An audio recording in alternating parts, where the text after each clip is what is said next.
ಒಂದು ವೇಳೆ ನೀವು ಹೇಳಿದ್ದೆ ಸರಿ ಅಂತ ಅವ್ರ ಪರ ವಹಿಸಿದ್ರೆ ಅವರಿಗೂ ಲಂಗು ಲಗಾಮಿಲ್ದೆ ಬೀದಿ ಸುತ್ತ ದನಗಳಿಗೂ ಯಾವ ವ್ಯತ್ಯಾಸನೂ ಇರಲ್ಲ.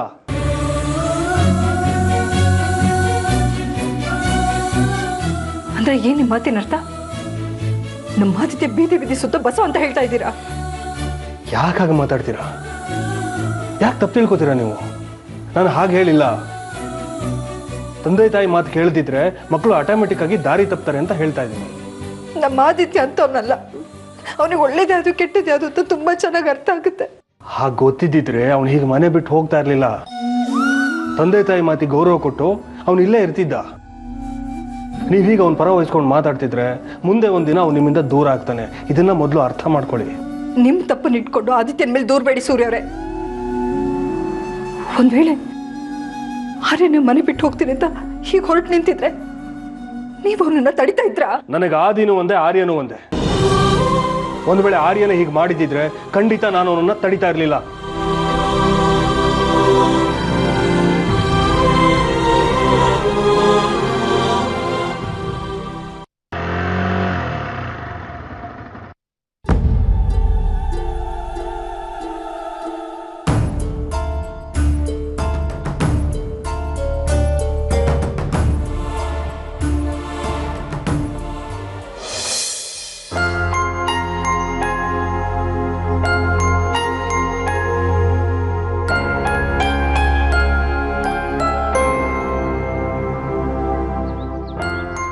ಮನೆಯವರೆಲ್ಲ ನನ್ನ ಮೇಲೆ ಮುಂಚ್ಕೊಂಡಿದ್ದಾರೆ ಅನ್ಕೊಂಡಿದ್ದೆ. ಆದರೆ ನೀನು ನಾನು ನೋಡದೇ ಇರೋ ಥರ ಬಂದಲ್ಲ, ನಿನಗೂ ನನ್ನ ಮೇಲೆ ಕೋಪನ? ನನ್ನ ಜೊತೆ ಮಾತಾಡ್ಸಲ್ವಾ ನಿರೋಷ? ಯಾಕೆ ನನ್ನ ಮೇಲೆ ಮುನ್ಸ್ಕೊಂಡಿದ್ಯಾ? ನಿನ್ನ ಮೇಲೆ ಮುನಿಸ್ಕೊಂಡ್ರೆ ನನಗಾಗೋ ಲಾಭ ಆದ್ರೂ ಏನು? ಯಾಕೆ ಈಗ ಮಾತಾಡ್ತಿದ್ಯಾ? ಒಂದು ಮಾತು ಚಿದಂಬರಂ ನನ್ನ ತಂದೆ ಅಂತ ಹೇಳಿದಿದ್ರೆ ಇಷ್ಟೊತ್ತಿಗೆ ನಮ್ಮ ಮದ್ವೆ ಆಗ್ಬಿಡ್ತಿತ್ತು. ಆದ್ರೆ ನೀನು ಒಪ್ಕೊಳ್ಳಲ್ಲ ಅಂತ ಹೇಳಿ ಇಷ್ಟೊಂದು ಹಠ ಮಾಡ್ತಿದ್ಯಲ್ಲ, ಯಾಕೆ? ಹಠ ಮಾಡಿ ನೀನ್ ಸಾಧಿಸೋದಾದ್ರೂ ಏನು ಆದಿತ್ಯ? ಎಲ್ಲ ಗೊತ್ತಿದ್ದು ನೀನ್ ಹೇಗೆ ಮಾತಾಡ್ತಿದ್ಯಲ್ಲ? ಆ ಚಿದಂಬರಂ ಮತ್ತೆ ರಂಜಿತ್ ನಮ್ಮ ಫ್ಯಾಮಿಲಿಗೆ ಎಷ್ಟೆಲ್ಲ ಕಷ್ಟಗಳು ಕೊಟ್ಟಿದ್ದಾರೆ, ಎಷ್ಟೆಲ್ಲ ನೋವು ಕೊಟ್ಟಿದ್ದಾರೆ. ಅದೆಲ್ಲ ಗೊತ್ತಿದ್ದು ಅವ್ರನ್ನ ಒಪ್ಕೋಬೇಕಾ? ಮದ್ವೆ ಆಗ್ಬೇಕು ಅನ್ನೋ ಒಂದೇ ಕಾರಣಕ್ಕೆ ಅವ್ನು ಮಾಡಿದ್ನೆಲ್ಲ ಮರೆತು ಆ ಚಿದಂಬರಂನ ಮಾವ ಅಂತ ಒಪ್ಕೋಬೇಕಾ? ನನ್ನ ತಾಯಿನ ಕಿಡ್ನಾಪ್ ಮಾಡಿ ಅವ್ರಿಗೆ ಕೊಡಬಾರ್ದು ಕಷ್ಟಗಳನ್ನ ಕೊಟ್ನಲ್ಲ ಆ ಚಿದಂಬರಂ, ಅವನಿಂದ ನಾನು ಕನ್ಯಾದಾನ ಮಾಡಿಸ್ಕೋಬೇಕಾ? ಇಲ್ಲ ಕಣೆ, ನನ್ನ ಪ್ರಾಣ ಹೋದ್ರು ಸರಿ, ಆ ಲೋಫರ್ ರಂಜಿತ್ನ ಚಿದಂಬರಂನ ನನ್ನ ಮಾವ ಅಂತಾಗ್ಲಿ ನನ್ನ ಬಾಬಾ ಅಂತಾಗ್ಲಿ ಒಪ್ಕೊಳಕ್ ಸಾಧ್ಯ ಇಲ್ಲ. ನೀನ್ ಯಾಕೆ ಸರಿಯಾಗಿ ಅರ್ಥ ಮಾಡ್ಕೋತಾ ಇಲ್ಲ? ಅವ್ರನ್ನ ಒಪ್ಕೊ ಅಂತ ಹೇಳಿದ ಮಾತ್ರಕ್ಕೆ ಅವ್ರನ್ನ ಹೋಗಿ ಮಾತಾಡ್ಸೋ ಅಂತಾಗ್ಲಿ ಅವ್ರ ಜೊತೆಗೆ ನೆಂಟಸ್ತಿಕೆ ಬೆಳೆಸ್ಕೊಂತಾಗ್ಲಿ ಅಲ್ಲ. ಚಿದಂಬರಮ್ಮೆ ನನ್ನ ತಂದೆ ಅಂತ ಕೂಲಾಗಿ ಅವ್ರ ಮುಂದೆ ಹೇಳಿದ್ರೆ ಅವರೇ ನಮ್ಮನ್ನ ಕತ್ ಹಿಡಿದು ಮನೆಯಿಂದ ಆಚೆ ತಳ್ತಾ ಇದ್ರಾ? ಇವಾಗೇನಾಗಿದೆ? ಅವ್ರು ನನ್ನ ಮನೆಯಿಂದ ಯಾಕೆ ಆಚೆ ಕಳ್ಸಿದ್ರು ನೋಡ್ಕೊಂಡೆ? ನಾನು ನಿನ್ ತಂದೆನ ಒಪ್ಕೊಂಡಿಲ್ಲ, ಆ ರಂಜಿತ್ನ ಸಾಕ್ಷಿನ ಕ್ಷಮಿಸಿಲ್ಲ ಅನ್ನೋ ಒಂದೇ ಕಾರಣಕ್ಕೆ ನನ್ನ ಮನೆಯಿಂದ ಆಚೆ ಕಳ್ಸಿದ್ದು. ನಿನ್ನ ಮೂಗಿನ ನೇರಕ್ಕೆ ನೀನ್ ಮಾತಾಡ್ಬೇಡ ಆದಿತ್ಯ. ಅವರೇ ನಿನ್ನ ಮನೆ ಬಿಟ್ಟು ಹೋಗು ಅಂತ ಹೇಳಿಲ್ಲ. ನಿನ್ನ ಕೋಪದ ಕೈಗೆ ಬುದ್ಧಿ ಕೊಟ್ಟು ಅವ್ರ ಮಾತನ್ನ ಅರ್ಥ ಮಾಡ್ಕೊಳ್ದೆ ನೀನ ಮನೆ ಬಿಟ್ಟು ಬಂದಿದ್ಯಾ. ಅಷ್ಟಕ್ಕೂ ರಂಜಿತ್ನ ಸಾಕ್ಷಿನ ಕ್ಷಮಿಸಿದ್ರೆ ನಿನ್ ಗಂಟೇನ್ ಹೋಗ್ತಿತ್ತು? ನಾನು ಒಪ್ಕೊಳಕ್ ಆಗಲ್ಲ ಕಣೆ. ನಾನು ನನ್ನ ಸ್ವಾಭಿಮಾನ ಬಿಟ್ಟು ಆ ರಂಜಿತ್ನ ಕ್ಷಮಿಸಿದ್ರೆ ನಾನು ಬದುಕಿದ್ದು ಒಂದೇ, ಸತ್ರು ಒಂದೇ. ನಿನಗೇನ್ ಬೇಕು ನನಗೆ ಅರ್ಥ ಆಗ್ತಿಲ್ಲ ಆದಿತ್ಯ. ಒಂದ್ ಹೇಳು, ನಿನಗೆ ನಾನ್ ಮುಖ್ಯನಾ ಇಲ್ಲ ನೀನ್ ಈಗೋ ಮುಖ್ಯನಾ ಅಂತ?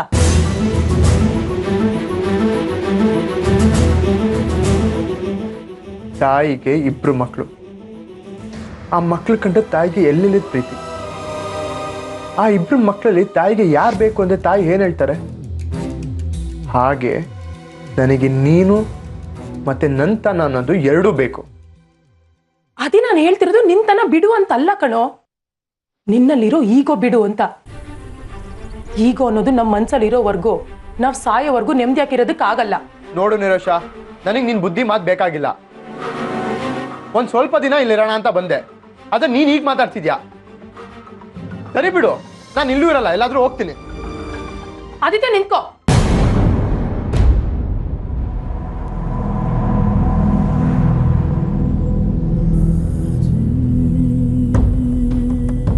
ನೀನ್ ಎಲ್ಲಿಗೆ ಹೋಗೋದು ಬೇಡ. ನೀನ್ ಬೇರೆ ಎಲ್ಲಾದ್ರೂ ಹೋದ್ರೆ ನಾನು ನೆಮ್ಮದಿಯಾಗಿರ್ತೀನ? ನಿಮ್ಮಮ್ಮ ನೆಮ್ಮದಿಯಾಗಿರ್ತಾರ? ನಿನಗೆ ಬೇಜಾರಾಗ್ಲಿ ಅಂತ ನಾನು ಈ ಥರ ಮಾತಾಡಿಲ್ಲ. ಮನ್ಸ ಇನ್ನೊಂದ್ಸಾರಿ ನಾನು ಹೇಳಿದಿನ ಸರಿಯಾಗಿ ಯೋಚನೆ ಮಾಡು.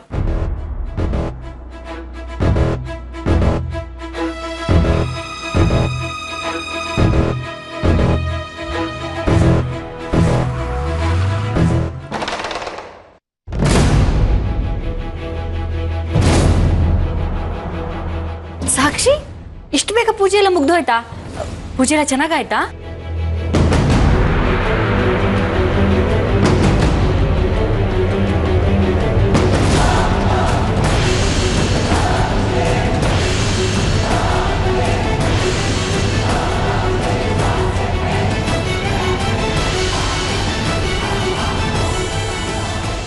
ಯಾಕೆ ಹೀಗೆ ಮಾಡಿದ್ರಿ?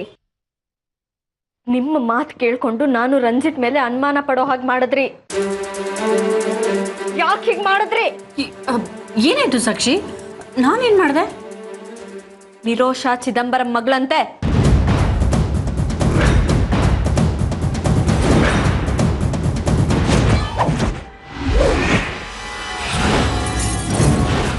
ಏನ್ ಹೇಳ್ತಿದ್ಯಾ ಸಾಕ್ಷಿ? ನಿರೋಷಾ ಚಿದಂಬರಂ ಮಗಳ? ನಂಗೆ ನಿಜವಾಗ್ಲೂ ಈ ವಿಷಯ ಗೊತ್ತಿಲ್ಲ. ಗೊತ್ತಿತ್ತು ನಿಮ್ಗೆ. ಗೊತ್ತಿದ್ದೆ ನನ್ನ ಸಾಕ್ಷಿ ಮಧ್ಯೆ ಬಿರುಕು ಮುಡ್ಸೋದಕ್ಕೆ ಟ್ರೈ ಮಾಡಿದ್ರಿ ನೀವು. ಈಗ ಏನು ಗೊತ್ತಿಲ್ಲದಿರೋ ತರ ನಾಟಕ ಮಾಡ್ತಿದ್ದೀರಾ. ನೀವೆಂತವ್ರು ಅಂತ ನಂಗೆ ಚೆನ್ನಾಗಿ ಗೊತ್ತಿದೆ. ನನ್ನ ಹತ್ರ ನಾಟಕ ಮಾಡಬೇಡಿ ನೀವು.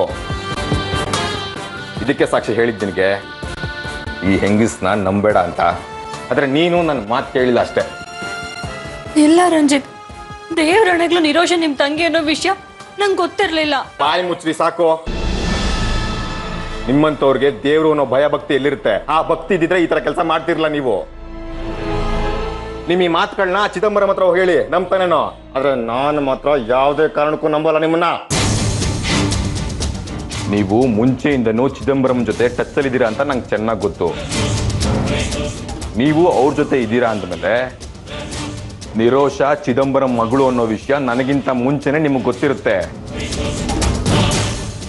ಗೊತ್ತಿದ್ದು ನನ್ನ ಸಾಕ್ಷಿನ ದೂರ ಮಾಡೋದಕ್ಕೆ ಹೀಗೆ ಮಾಡಿದ್ದೀರಾ ತಾನೇ? ಇಲ್ಲ ರಂಜಿತ್, ನನ್ ಮಾತ್ ನಂಬಿ. ನೀವು ನಿರೋಷ ಇಬ್ರು ಅಣ್ಣ ತಂಗಿ ಅಂತ ನನಗೆ ಗೊತ್ತಿದ್ದಿದ್ರೆ ನಾನು ಆ ವಿಷಯನ ಮೊದ್ಲೇ ಸಾಕ್ಷಿಗೆ ಹೇಳ್ತಿದ್ದೆ. ಆದ್ರೆ ನೀವಿಬ್ರು ಅಣ್ಣ ತಂಗಿ ಅನ್ನೋದು ನನಗೆ ಗೊತ್ತಿಲ್ದೇನೆ ನಿಮ್ಮಿಬ್ರು ಮಧ್ಯ ಅಕ್ರಮ ಸಂಬಂಧ.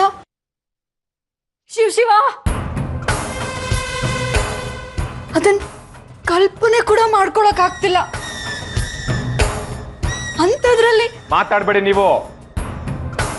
ಸಂಬಂಧಗಳ ಬಗ್ಗೆ ಮಾತಾಡೋ ಯಾವ ಹಕ್ಕು ನಿಮಗಿಲ್ಲ. ನಿಮ್ಮ ಬೇಳೆ ಬೇಯಿಸ್ಕೊಳ್ಳೋದಕ್ಕೆ ತಾಯಿ ಮಗನ ಸಂಬಂಧಕ್ಕೂ ಇನ್ನೊಂದು ಸಂಬಂಧ ಹುಟ್ಟಾಕೋ ನೀಚ ಬುದ್ಧಿ ಇರೋರು ನೀವು.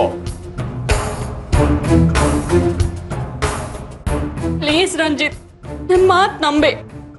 ಒಂದ್ ಟೈಮಲ್ಲಿ ನಾನು ತಪ್ಪು ಮಾಡಿದ್ ನಿಜ, ಅದನ್ನ ಒಪ್ಕೋತೀನಿ. ಆದ್ರೆ ನಾನಿವಾಗ ತುಂಬಾ ಬದಲಾಗಿದ್ದೀನಿ ರಂಜಿತ್. ಮೊದ್ಲಿನ ತರ ಇಲ್ಲ. ಅದಕ್ಕೆ ತಾನೇ ಎಲ್ಲ ಬಿಟ್ಟು ನಾನು ಇವಾಗ ಸನ್ಯಾಸಿ ಆಗೋಕ್ ಹೊರಟಿದ್ದು. ನಿಮ್ಮನ್ನೇ ಹೊಡೆಯೋದ್ರಿಂದ ನನ್ಗೇನ್ ಲಾಭ ಹೇಳಿ?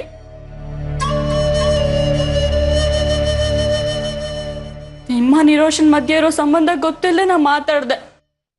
ನೀವಿಬ್ರು ತುಂಬಾ ಕ್ಲೋಸ್ ಆಗಿದ್ರಲ್ಲ, ಅದಕ್ಕೆ ಸಾಕ್ಷಿ ಹತ್ರ ಅವರಿಬ್ರು ಮಧ್ಯೆ ಏನೋ ನಡೀತಿದೆ ಅಂತ ಹೇಳಿದ್ ಸತ್ಯ. ಆದ್ರೆ ಖಂಡಿತವಾಗ್ಲೂ ನೀವು ನಿರೋಷ ಅಣ್ಣ ತಂಗಿ ಅನ್ನೋದು ನಂಗೆ ಗೊತ್ತಿರ್ಲಿಲ್ಲ ರಂಜಿತ್. ನೀವ್ ಹೇಳ್ತಿರೋದ್ ನಿಜನಾ? ಚಿದಂಬರಂ ಮಗಳು ನಿರೋಷ ಅನ್ನೋದ್ ಮುಂಚೆನೆ ಗೊತ್ತಿರ್ಲಿಲ್ವಾ ನಿಮ್ಗೆ? ಇಲ್ಲ ಸಾಕ್ಷಿ, ನೀನ್ ಯಾವ ದೇವ್ರ ಮೇಲೆ ಆಣೆ ಮಾಡಿ ಹೇಳು ಅನ್ನು ಹೇಳ್ತೀನಿ ಬೇಕಾದ್ರೆ. ಸಾಕ್ಷಿ ಸಾಕ್ಷಿ, ಇವ್ರ ಮಾತನ್ನ ನಂಬೇಡ ನೀನು. ಈ ಹಿಂದೆ ಇವ್ರ ಮಾತನ್ನ ನಂಬಿನೇ ನಿಮ್ಮ ಅಪ್ಪ ಅಮ್ಮ ದೂರ ಆಗಿದ್ದಿತ್ತು. ಅದನ್ನ ಮಾತ್ರ ಮರಿಬೇಡ.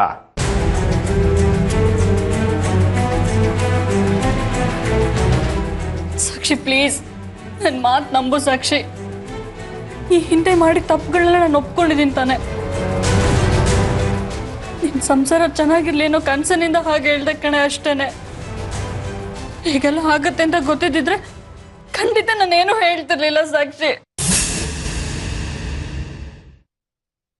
ಯಾರು ಏನೇ ಹೇಳಿದ್ರು ನೀನ್ ಮಾತ್ರ ಅದನ್ನ ನಂಬಲ್ಲ ಅನ್ನೋ ನಂಬಿಕೆ ಮೇಲೆನೆ ಇವ್ರು ಇದಿರ್ಲಿ ಅಂತ ಒಪ್ಕೊಂಡಿದ್ದು.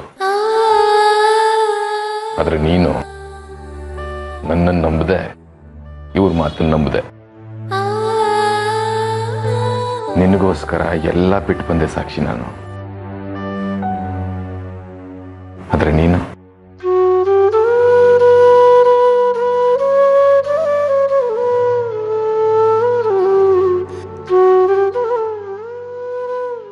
ಸಾರಿ ರಂಜಿತ್, ಇವ್ರ ಮಾತು ಕೇಳ್ಕೊಂಡು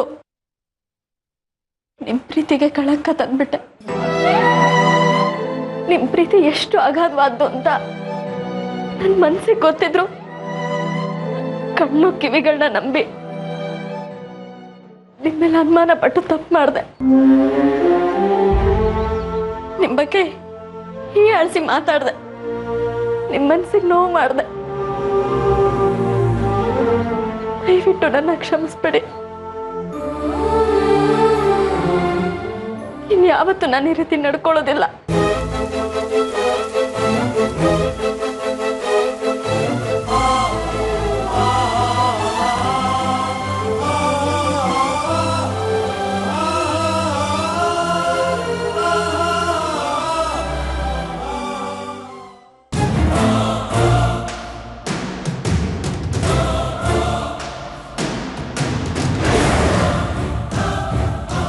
ನಿಮ್ಮ ಆಶ್ರಮದಲ್ಲಿ ಜಾಗ ಸಿಗೋವರೆಗೂ ನಮ್ಮನೇಲಿರ್ಬೋದು, ಸಿಕ್ಕಿದ್ಮೇಲೆ ಹೊರಡ್ತಾ ಇರಬೇಕು.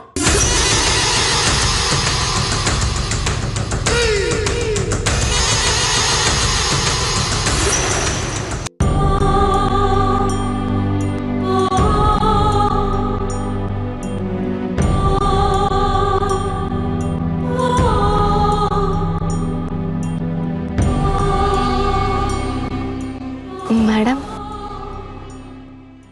ಊಟ ಬೇಡ ಅಂದ್ರಂತೆ.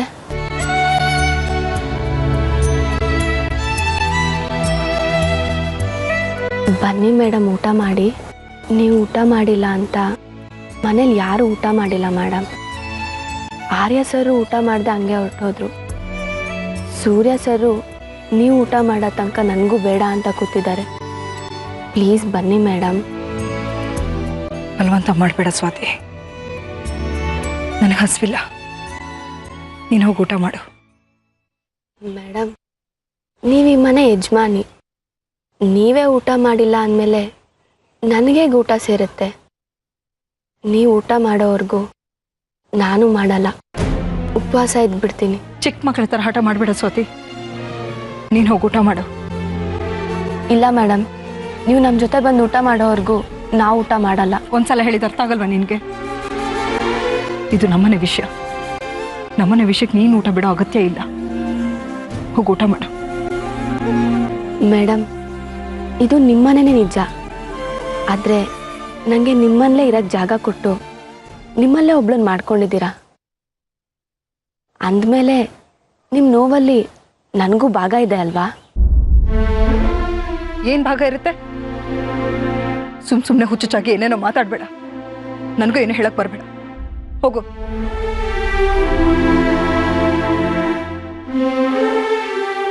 ನಿನಗೆ ಹೇಳ್ತಾ ಇರೋದು.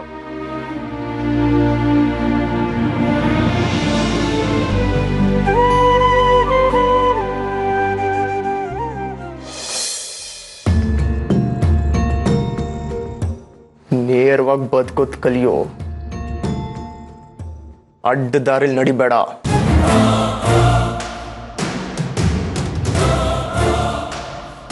ನೀನಿಗಿದ್ದೆ ಕಣೋ.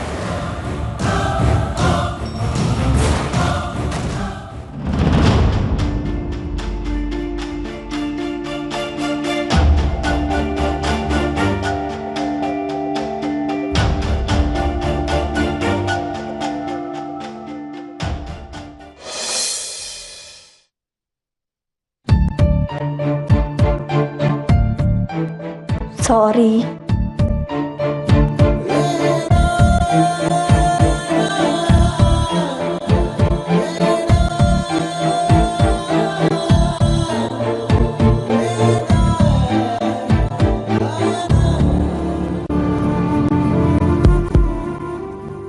ಏನಪ್ಪ ನನ್ನ ಮೇಲಿನ ಕೋಪ ಇನ್ನೂ ಹೋಗಿಲ್ವಾ? ಕ್ಷಮಿಸಿ ಅಂತ ಹೇಳಿದ್ನಲ್ಲ. ಹೇಳ್ಬಿಟ್ರೆ ಆಗೋಯ್ತಾ? ಗೊತ್ತಿಲ್ಲದೆ ಆ ತಪ್ಪು ಕ್ಷಮಿಸ್ಬೇಕಪ್ಪ. ನೀವೇ ಹೇಳ್ತಾ ಇರ್ತೀರಾ ಹಿಂದೆ ಆಗಿದ್ದನ್ನ ಮರೆತು ಮುಂದೆ ಆಗೋದ್ರ ಬಗ್ಗೆ ಯೋಚನೆ ಮಾಡ್ಬೇಕು ಅಂತ. ಮದುವೆಗೆ ಮುಂಚೆ ನಿನ್ ಜೊತೆ ತಪ್ಪಾಗಿ ನಡ್ಕೊಳಕ್ಕೆ ತುಂಬಾ ಅವಕಾಶ ಇತ್ತು ನನಗೆ. ನಾನು ಹಾಗೆ ನಡ್ಕೊಂಡ. ಅವಾಗಿದ್ದ ನಂಬಿಕೆ ಈಗ ಯಾಕೆ ದೂರ ಆಯ್ತು?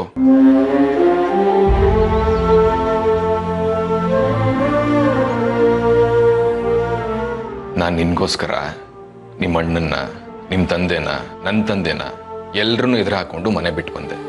ಆದ್ರೆ ನೀನು ಆ ಹೆಂಗಸ್ ಮಾತ್ಮೇಲೆ ನಂಬಿಕೆ ಇಟ್ಟಿಲ್ಲ. ಅದು ಬೇಸರ ಆಗ್ತಿರೋದು ನನಗೆ. ಅಲ್ಲ, ನಿನಗೆ ನನ್ಕಿಂತ ಅವ್ರ ಮೇಲೆ ನಂಬಿಕೆನಾ?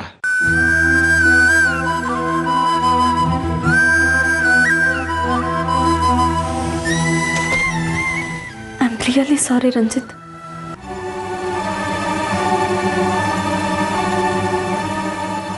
ಅರ್ಪಿತಾ ಮಾತು ನಂಬಿ ನಂಬಿ ಹಾಳಾಗ್ತಿದ್ಯಾ ನೀನು.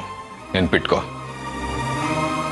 ಅವರು ನಮ್ಮಿಬ್ರು ಸಂಬಂಧನ ಹಾಳು ಮಾಡ್ಬೇಕು ಅಂತ ಸ್ಕೆಚ್ ಹಾಕೊಂಡೇ ಬಂದಿದ್ದಾರೆ.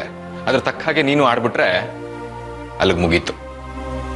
ಹಾಗೆಲ್ಲ ಆಗೋದಕ್ಕೆ ನಾನು ಬಿಡೋದಿಲ್ಲ ರಂಜಿತ್. ಒಂದು ವಾರದಿಂದ ನೋಡ್ತಾನೆ ಇದೀನಿ ನಾನು, ನೀನು ಹೇಗೆ ಅವ್ರ ಮಾತಿಗೆ ಮರಳಾಗ್ತಿದ್ಯಾ ಅಂತ. ಸಾರಿ ರಂಜಿತ್. ನನ್ನ ಮಾತು ಮೀರಿ ಅವ್ರನ್ನ ಇಲ್ಲಿ ಇರಿಸ್ಕೊಂಡಿದ್ಯಾ ನೀನು. ಕೆಂಡನ ಸರ್ಗ ಕಟ್ಕೊಂಡ ಹಾಗೆ ಯೋಚನೆ ಮಾಡು. ಆಶ್ರಮದಲ್ಲಿ ಜಾಗ ಸಿಗೋರ್ಗೂ ಮಾತ್ರ ಇಲ್ಲಿರಿ ಅಂತ ಹೇಳಿದೀನಿ. ಹೊರಟು ಹೋಗ್ತಾರೆ. ಮೊದಲು ಹೊರಗಾಕು ಕೆಟ್ಟ ಹೆಂಗ್ಸು. ಕದ್ದು ಕೇಳಿಸ್ಕೊಳ್ಳೋ ಬುದ್ಧಿ ಬೇರೆ ಇದೆ ಅಮ್ಮನ್ಗೆ. ನಿನ್ನ ಹುಷಾರಲ್ಲಿ ನೀನಿರ್ಬೇಕು. ಇದ್ರ ಮೇಲೆ ನಿನ್ನಿಷ್ಟ.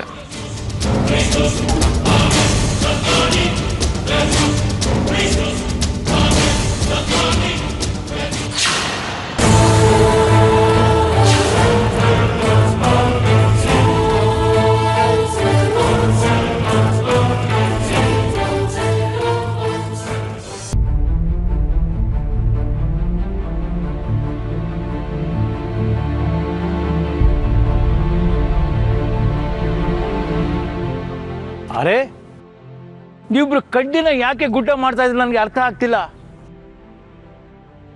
ಬೇಟಾ, ಅಪ್ಪ ಅಮ್ಮ ಜೊತೆ ಜಗಳ ಮಾಡೋದು ದೊಡ್ಡ ವಿಷಯ ಅಲ್ಲ. ಅದನ್ನ ಹೇಗೆ ಮನ್ಸ್ನಾಗೆ ಇಟ್ಕೊಂಡು ಕೊರಗಿದ್ರೆ ಮನಸ್ಸು ಕೆಟ್ಟ ಹೋಗ್ತದೆ ಅಷ್ಟೇ.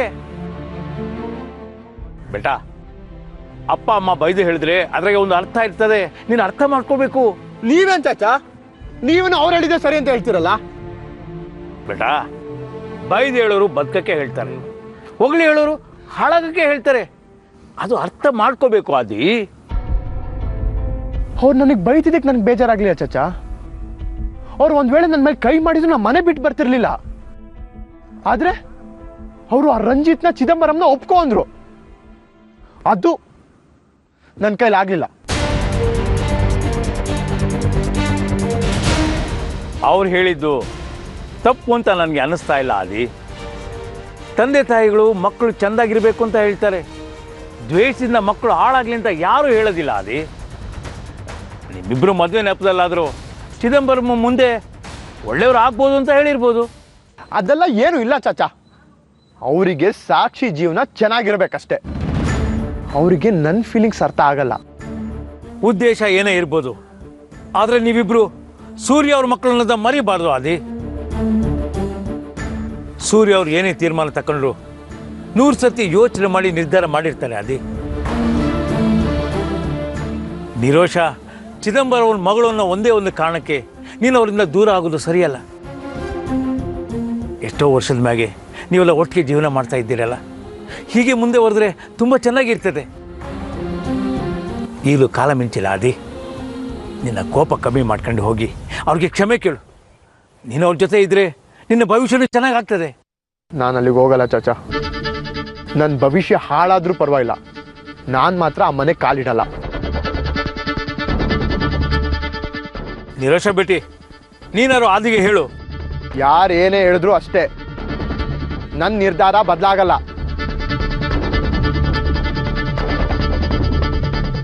ಮತ್ತೆ ನಿನ್ನ ಫೈನಾನ್ಸ್ ಬಿಸ್ನೆಸ್ ಏನು ಮಾಡ್ತೀಯ ಅದಿ?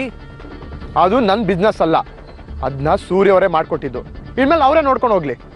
ಇನ್ಮೇಲೆ ನನಗೂ ಆ ಬಿಸ್ನೆಸ್ಗೂ ಯಾವುದೇ ರೀತಿ ಸಂಬಂಧ ಇಲ್ಲ. ಅವ್ರ ಋಣ ನನಗೆ ಬೇಕಾಗಿಲ್ಲ.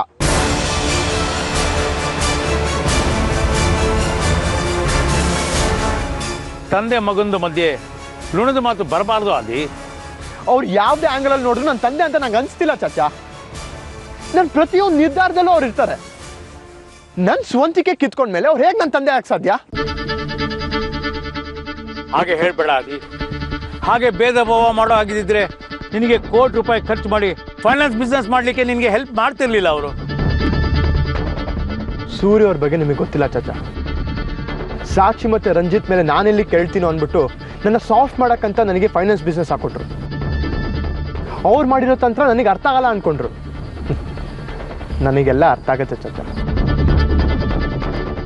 ಅದಕ್ಕೆ ಅವ್ರು ಹಂಗೂ ಬೇಡ, ಅವ್ರ ಮನೆನೂ ಬೇಡ ಅಂತ ಬಿಟ್ಟು ಬಂದಿರೋದು. ಯಾಕೋ ಹೀಗೆಲ್ಲ ಮಾತಾಡ್ತೀಯಾ? ನೀನು ಫೈನಾನ್ಸ್ ಬಿಸ್ನೆಸ್ ಮಾಡ್ತಿದ್ಯಲ್ಲ ಅನ್ನೋ ಖುಷಿ ಆದರೂ ಇತ್ತು ನನಗೆ. ಇವಾಗ ಅದನ್ನು ಬಿಡ್ತೀನಿ ಅಂತ ಹೇಳ್ತಿದ್ಯಲ್ಲ, ಮುಂದೆ ಇನ್ನೇನು ಮಾಡಬೇಕು ಅಂದ್ಕೊಂಡಿದ್ಯಾ? ಹೇಗಿದ್ರು ನಿಮ್ಮ ಟೈರ್ ಶೋರೂಮ್ ಇದೆಯಲ್ಲ ಚಾಚಾ, ಅದನ್ನೇ ನೋಡ್ಕೊಂಡು ಇರ್ತೀನಿ ಬಿಡಿ.